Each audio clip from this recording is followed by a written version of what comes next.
Il y a moins d'un an, Camilla de Bourbon était à deux doigts de se retrouver en prison.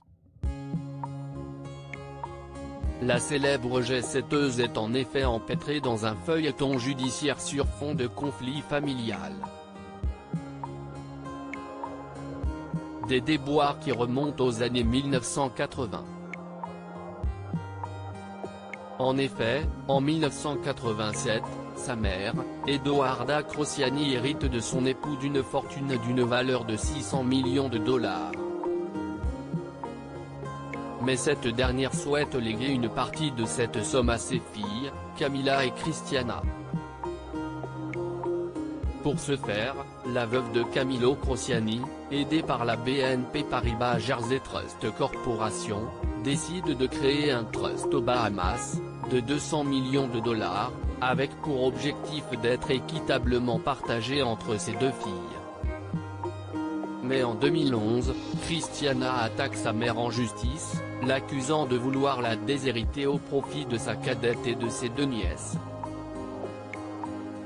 En 2017, la Cour royale de Jersey, où est hébergé le trust, impose à Edoarda Crociani de reconstituer le trust familial d'origine. De son côté, Camilla accuse la banque d'une restructuration préjudiciable et ce, tant pour sa sœur que pour elle-même. Sa sœur Christiana a finalement gagné le procès en septembre 2017 et 3 ans après, Camilla a été reconnue complice de restructuration. Camilla de Bourbon condamnée à une très grosse amende. La BNP Paribas réclamait à la princesse de Bourbon le remboursement de l'argent avancé pour la reconstitution du fonds, soit l'équivalent de 100 millions de dollars. En décembre 2020, elle a également été condamnée pour outrage à la cour par le tribunal de l'île de Jersey, qui lui reprochait d'avoir dissimulé plusieurs bijoux et l'emplacement d'une toile de maître alors qu'elle devait dresser un inventaire des biens de sa mère.